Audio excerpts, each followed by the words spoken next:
Mas eu quero, com a graça de Deus, trazer uma reflexão, na verdade uma primeira de talvez outras, sobre um assunto muito interessante, sobre um fato, um relato do Senhor Jesus com os seus discípulos. Eu quero te convidar a abrir no Evangelho de Marcos, capítulo 8, versículo 27. Evangelho de Marcos, capítulo 8, versículo 27. A palavra de Deus nos diz assim: Então Jesus e os seus discípulos partiram para as aldeias de Cesareia de Filipe, e no caminho perguntou-lhes: Quem dizem os homens que eu sou? E responderam: João Batista, outros Elias, mas outros alguns dos profetas. Então lhes perguntou: Mas vós, quem dizeis que eu sou? Respondendo, Pedro lhe disse: Tu és o Cristo. Na versão de Lucas, tu és o Cristo, Filho de Deus. Em Mateus, tu és o Cristo, o Filho do Deus vivo.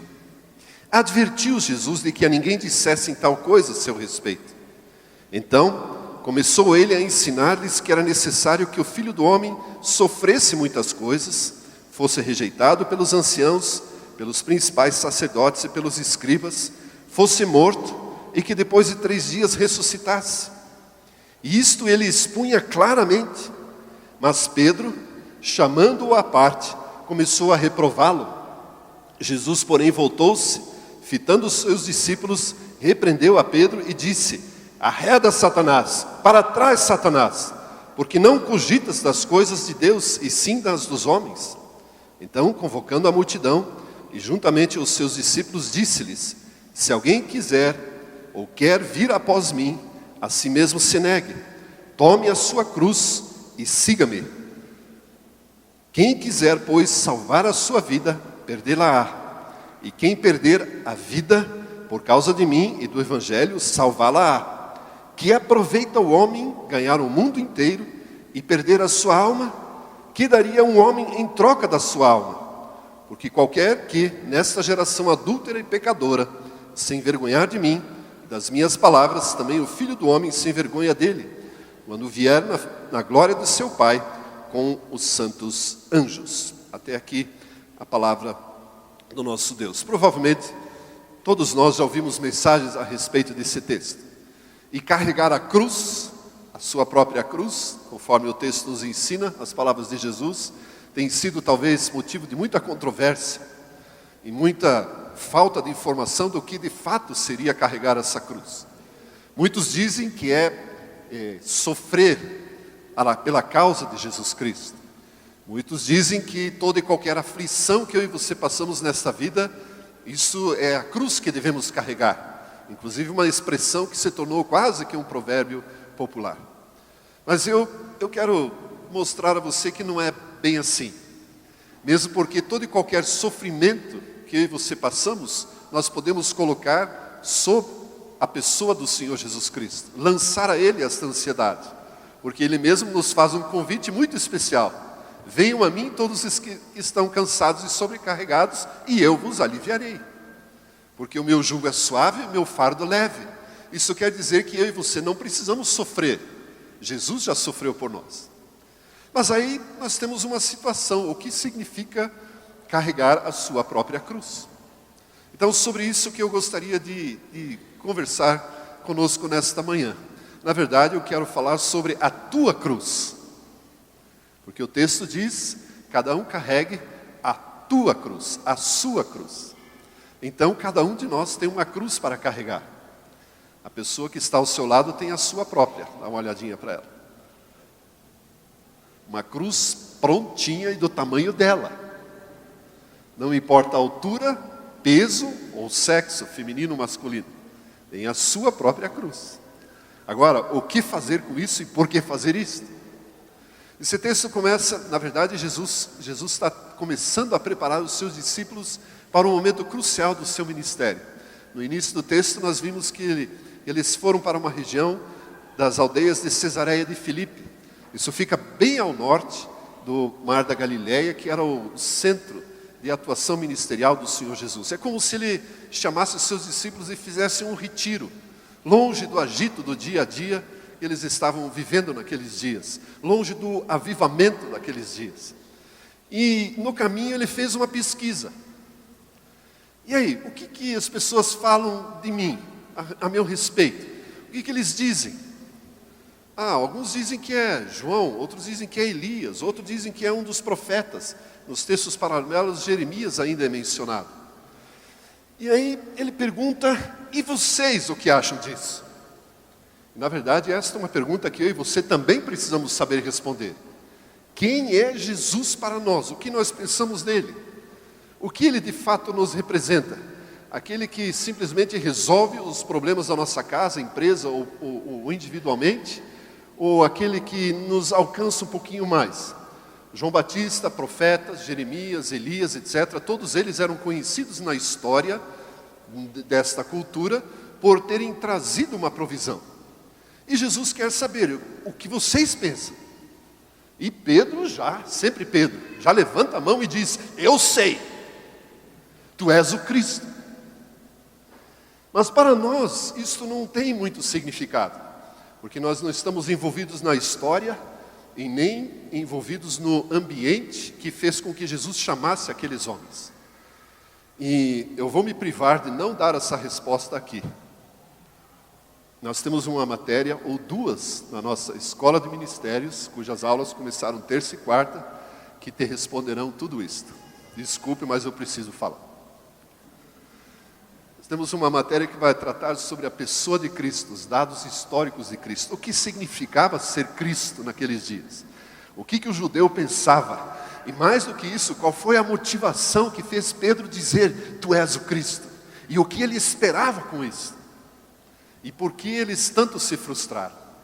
Respostas na escola de ministérios. Matrículas abertas, você pode vir para as aulas na terça e na quarta. Nós ainda estamos com as inscrições abertas, ou tome informações. Nós temos lá o folder de todas as matérias, você pode se matricular em cada uma delas. E com a sua permissão, vou falar isso umas 3, 4 vezes hoje. Mas por hora basta. Tu és o Cristo. E aí Jesus adverte para que eles não falassem isso adiante. E interessante porque esse era o nome do Senhor Jesus. Jesus é nome e Cristo significa Messias. Os discípulos estavam reconhecendo que aquela pessoa que estava diante deles era o Messias aguardado pelos judeus. E por que Jesus não queria que ele espalhasse isso? Resposta nas matérias da escola de ministério. Mas aqui ele começou a lhes ensinar algo, e ensinar mesmo, como se ele sentasse todo mundo numa sala de aula e passasse sistematicamente a expor algumas coisas, as escrituras que baseavam aquilo que ele viria a cumprir.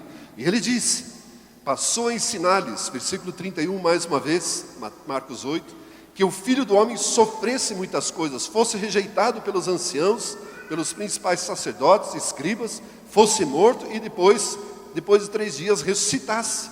E ele expunha isso claramente, ou seja, sem disfarce. Não estava escondendo nada, absolutamente sincero. E aí Pedro se esquentou, né? Falei, não pode ser. Peraí, aquele em quem nós depositamos toda a nossa confiança, aquele a quem nós confiamos inclusive a nossa vida, deixamos negócios para trás, a nossa casa, família, esposa, e para te seguir, para ver se a motivação de Pedro, penso eu, estava equivocada aqui. Porque se Jesus era o Cristo, significava que ele seria o rei de Israel. Se Jesus era o rei de Israel, e ele os havia chamado para andar com ele, e escolheu 12 apenas, isso significaria, ou poderia significar, que Jesus Cristo, como rei de Israel, estabeleceria um governo com 12 ministros de Estado. E Pedro provavelmente seria um deles. Como agora Jesus está falando, olha, eu vou morrer. E aí Pedro pensou, não pode ser. Porque aí todos os meus planos de me beneficiar como ministro de Estado, todas as mordomias de um cargo destes, carro com motorista, apartamento e outras coisinhas mais, isso tudo estava caindo por terra. E aí Pedro chamou Jesus de lado e disse, não, alguma coisa está errada aqui, está equivocada. O senhor não pode falar assim. E aí Jesus, versículo 33, voltando-se, fitando os seus discípulos. Então imagine a cena, Jesus está falando aos discípulos, Pedro se levanta e chama Jesus de lado e escute, pare com essa conversa.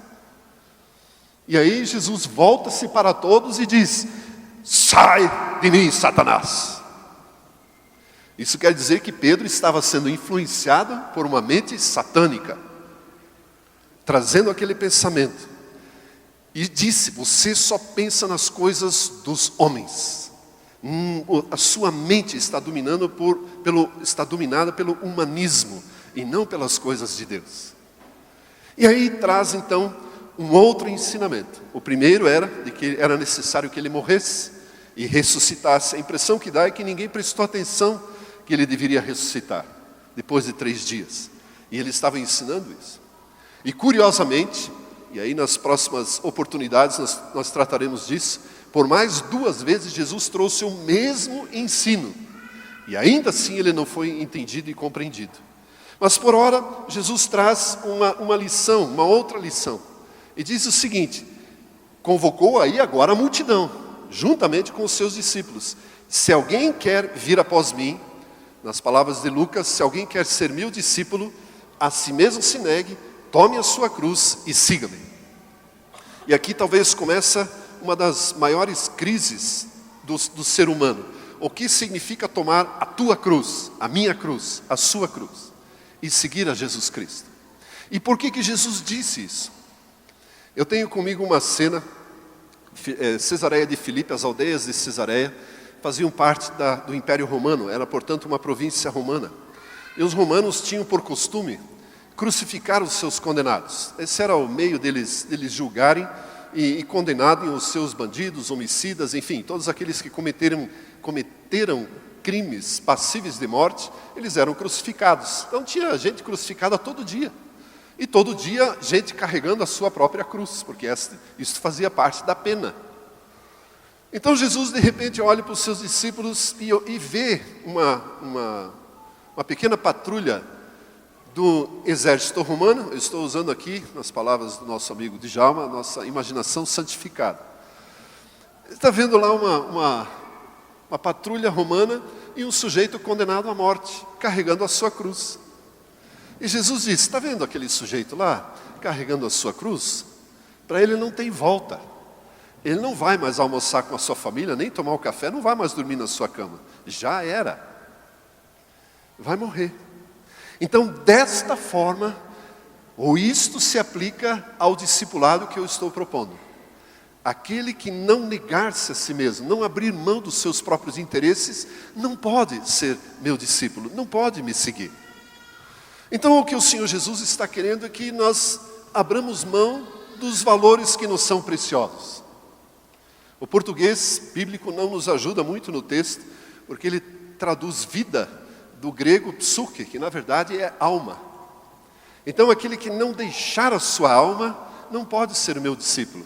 Aquele que não deixar a sua forma humana de pensar, as suas emoções, ou colocá-las em primeiro lugar, não pode ser meu discípulo. Nas palavras de Lucas, mais uma vez, diz, aquele que não negar-se dia após dia, não pode ser meu discípulo.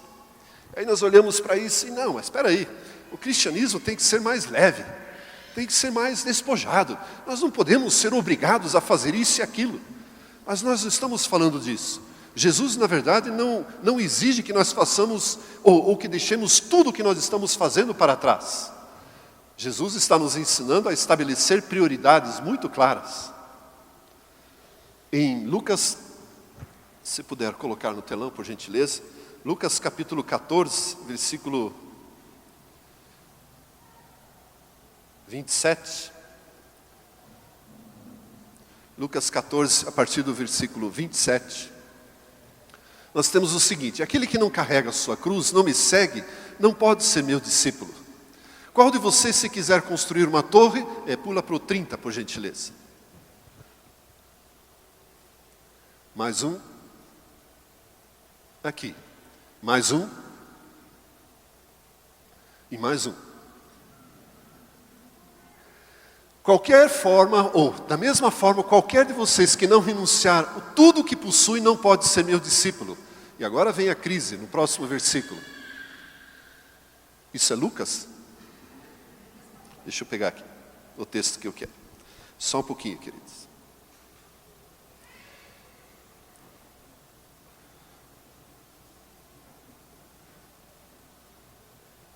Eu queria aquele texto que não deixa a sua família. Aqui, ó. Versículo 26. Se alguém vem a mim e não aborrece seu pai e mãe, e mulher e filhos, irmãos e irmãs, e ainda sua própria vida, não pode ser meu discípulo. Meu Deus, que radicalismo é esse? Por que Jesus é tão severo? Nós devemos deixar a própria família. E muitos fazem isso literalmente. Abandonam a família para se enfiarem com tudo na igreja, mas não é isto que o Senhor Jesus ensina. Existe sim uma agenda prioritária que eu e você precisamos obedecer, mas nem por isso podemos e devemos abandonar a nossa família. O que acontece é que, por exemplo, hoje você está nesta celebração, e se você está aqui, você estabeleceu isso como prioridade. E mesmo que algum familiar tenha te convidado para alguma programação no domingo de manhã, não, a minha prioridade é o culto. Muito bem, então você já deixou a sua família. E provavelmente os aborreceu. Ficaram com raiva, se este for o caso. Então percebe que Jesus não diz, abandone tudo para trás. Não, estabeleça uma prioridade. E na verdade, Jesus, penso eu, nos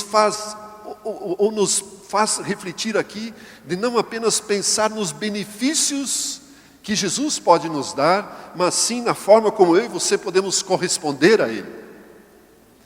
Existe um texto que eu considero nervoso na palavra de Deus. Eclesiastes capítulo 4, versículo 4. O livro de Eclesiastes, capítulo 4, versículo 4. Eclesiastes foi escrito por Salomão, considerado o maior sábio que já existiu. E ele faz uma observação interessante.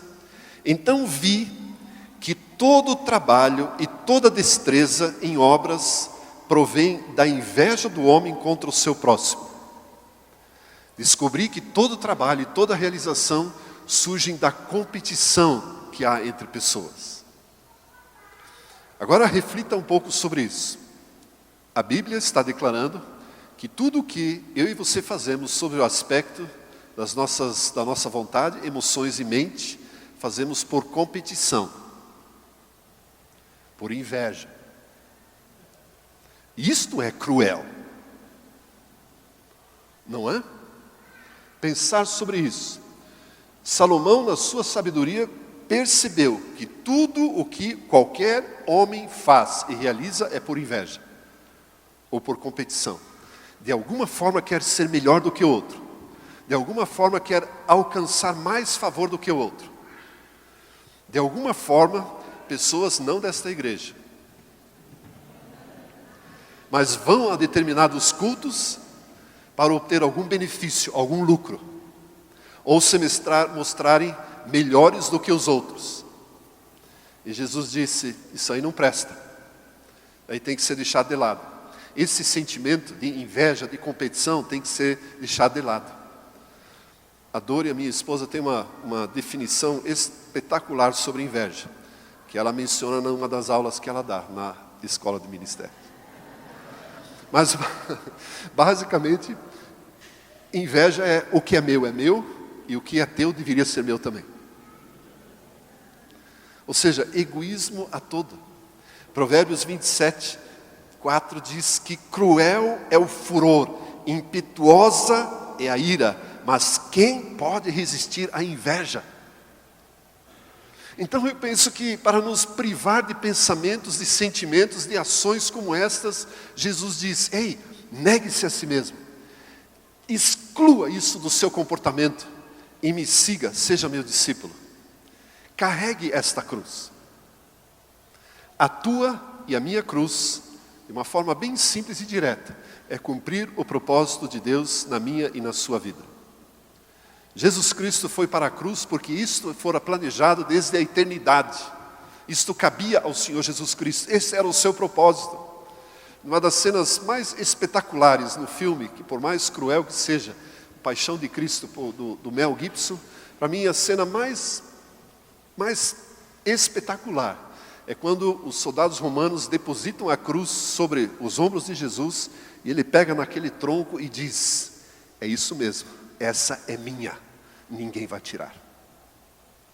Ele quase que abraça com carinho aquilo que seria o objeto da sua morte, porque aquele era o seu propósito. Portanto, carregar a tua cruz, a minha cruz, a sua cruz, é cumprir o propósito de Deus na sua vida. A tua cruz é o propósito de Deus para a sua vida. E isto precisa ser prioridade em nossas vidas. Não é sofrimento, cumprir o propósito de Deus não pode ser sofrimento. Aí você diz, mas eu ainda não sei qual é o meu propósito.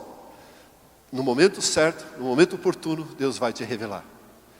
O que eu sei, eu posso afirmar com toda segurança, é que eu e você, por fazermos parte da família de Deus, sermos cidadãos no reino, certamente Deus não nos colocou neste lugar à toa. Nós temos algo para realizar, algo para contribuir para que o reino de Deus seja edificado, engrandecido, e o nome do Senhor Jesus seja honrado e glorificado. Para isto eu e você existimos, para honrarmos ao nosso Senhor Jesus Cristo. Então, se Jesus Cristo, Filho de Deus, diz que nele houve um sentimento de não ser igual a Deus, de se igualar à natureza humana ou ao homem para cumprir aquilo que lhe cabia, eu e você, como discípulos de Jesus, certamente devemos seguir na mesma trilha, no mesmo caminho. Filipenses 2 diz, nele não houve o sentimento ou o desejo, a usurpação de ser como Deus, mas um sentimento de se fazer homem e se fazer servo. E Paulo adverte que eu e você devemos ter o mesmo sentimento, de abrir mão dos nossos próprios interesses. Queridos, certamente, se você pensar na sua vida, quantas vezes você já arrumou encrenca com os seus familiares por ser cristão? Quantas vezes já questionaram o fato de você dizimar e ofertar e dar dinheiro para aqueles pastores ladrões? Já te questionaram isso?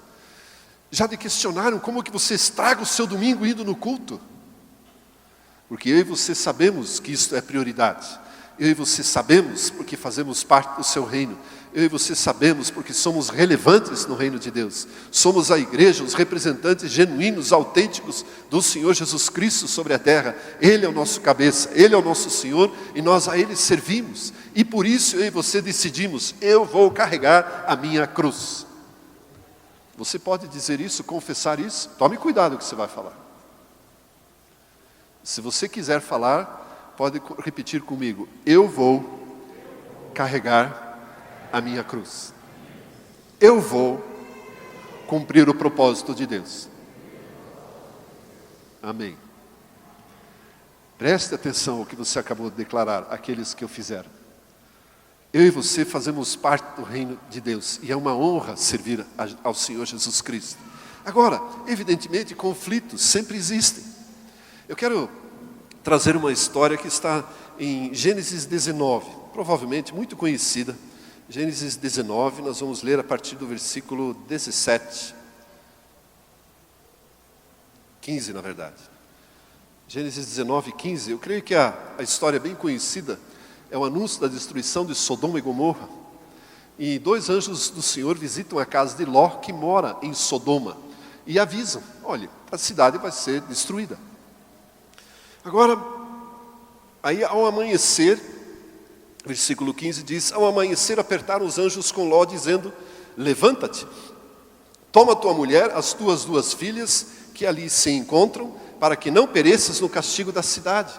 Como, porém, se demorasse, pegaram-no os homens pela mão, a ele, sua mulher e suas 2 filhas, sendo-lhe o Senhor misericordioso, e o tiraram e o puseram fora da cidade. Havendo-os levado fora, disse um deles, livra-te, salva a tua vida, não olhes para trás, nem pares em toda a campina, foge para o monte, escapa-te para os montes, para que não pereças. Respondeu-lhe Ló, assim não, Senhor meu. Eis que o teu servo achou favor diante de ti, e engrandeceste a tua misericórdia que me mostraste. Salvando minha vida, não posso escapar no monte, pois receio que o mal me apanhe e eu morra. Eis uma cidade perto para a qual eu posso fugir, e é pequena. Permite que eu fuja para lá. Porventura não é pequena? E nela viverá minha alma. Disse-lhe o anjo então, quanto a isso estou de acordo, para não subverter e cuidar-te que acabas de falar. Apressa-te, refugia-te nela, pois nada posso fazer enquanto não tiveres chegado lá. Por isso se chamou Zoar o nome da cidade. Agora permita que eu aplique essa história no contexto sobre o qual estamos conversando. Ló vivia com a sua família e, pelo texto, os genros estavam na casa, prometidos em casamento às suas duas próprias filhas, e de repente os anjos anunciam a destruição da cidade. E o propósito de Deus, nesse caso, para a vida de Ló, é que eles saíssem da cidade de Sodoma e fossem para os montes. Esse era o plano de Deus para Ló naquele momento. Então nós podemos dizer que o propósito de Deus para Ló era escapar, fugir para os montes.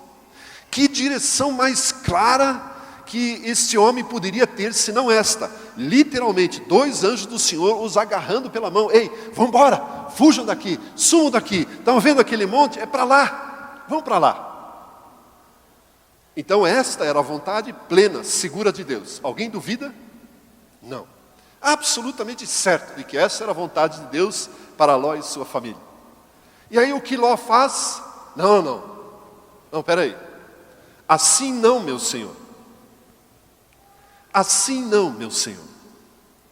Deixa eu ir para um lugar que eu quero, não aquele que o Senhor, pela sua vontade soberana, boa, agradável, está me indicando. Deixa eu fazer o que eu quero e como eu quero.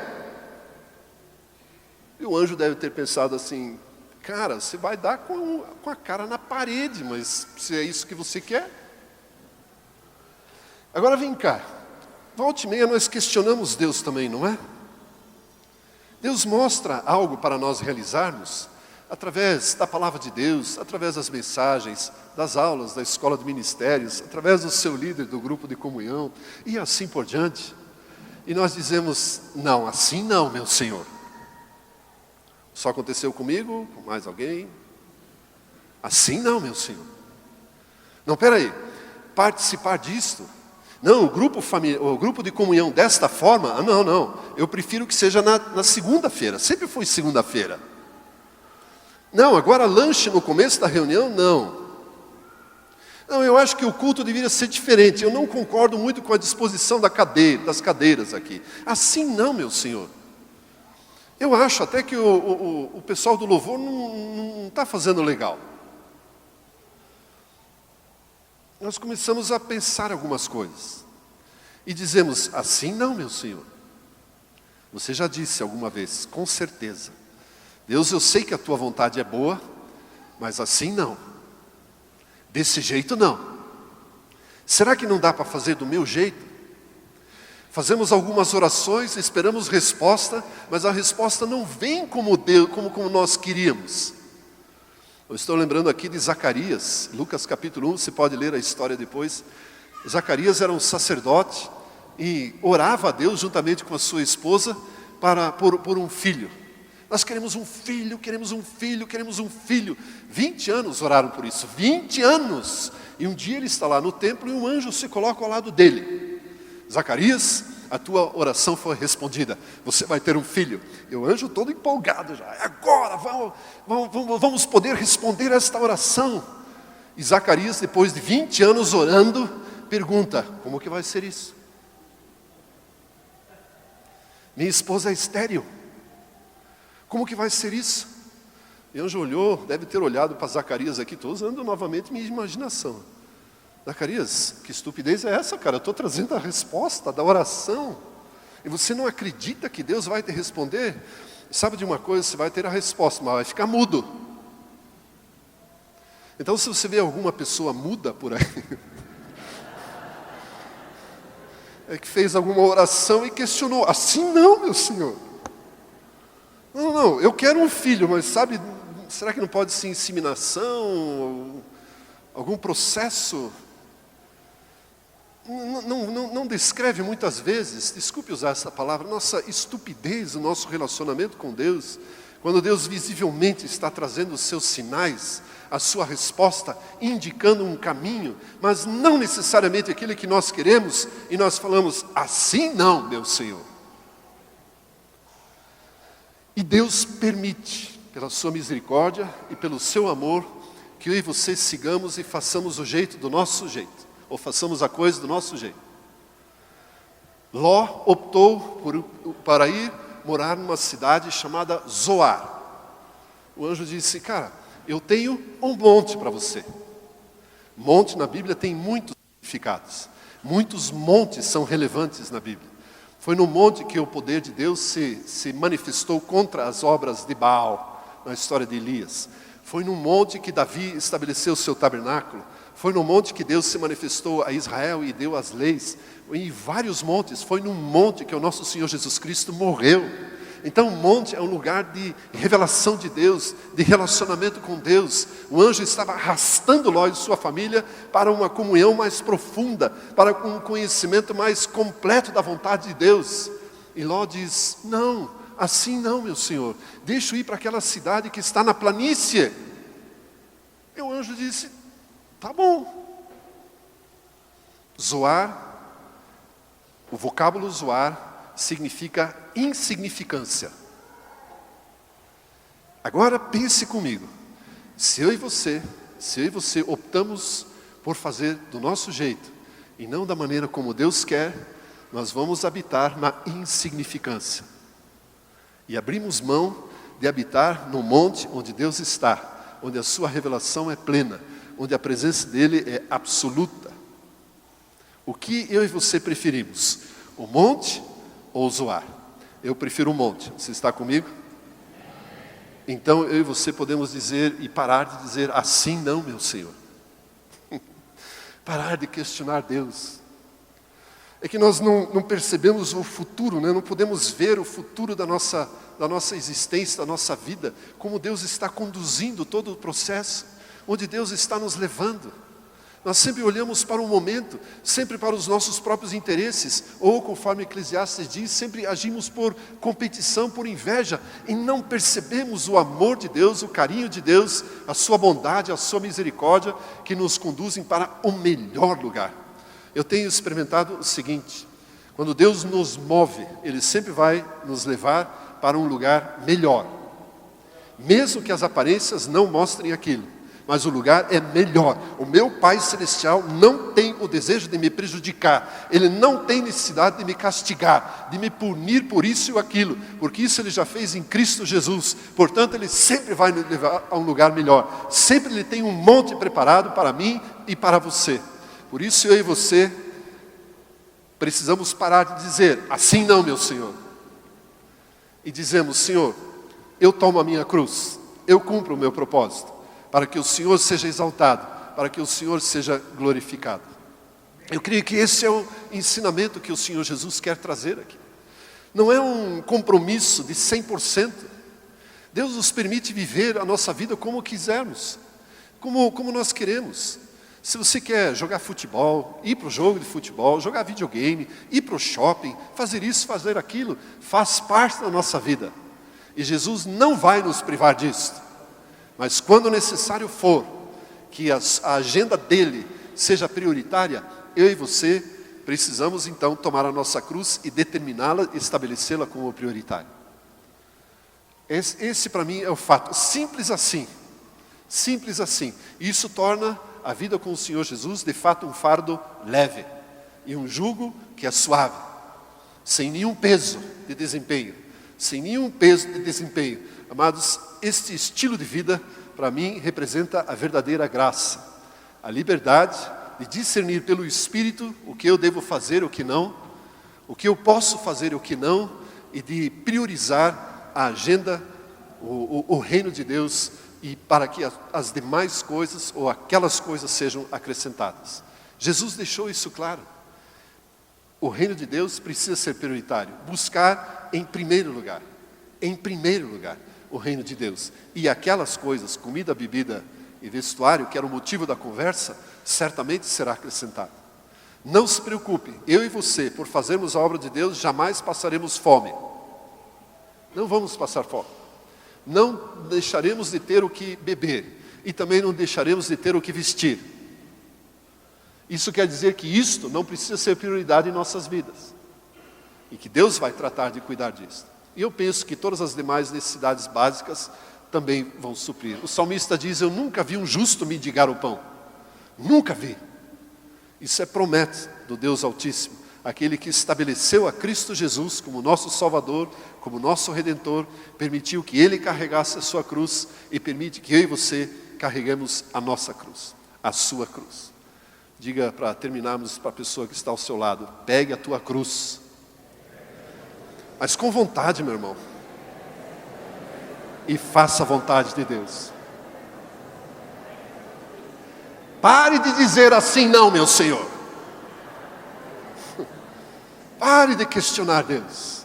Senão eu e você ficaremos mudos. Se olharmos para trás, se olharmos para o passado, corremos o risco de nos tornarmos uma estátua de sal, como a mulher de Ló. Não olhe para trás. Foi esta a ordem dos anjos: não olhe para trás, vá em frente, vá para os montes onde Deus está, vá para o monte da comunhão, da salvação, do relacionamento, do governo de Deus, o monte do poder de Deus. Na planície não tem nada, a planície é o lugar onde nós trabalhamos, fazemos aquilo que nos cabe fazer, mas Deus está revelado completamente no monte, e esse é o nosso lugar. Amém, querido?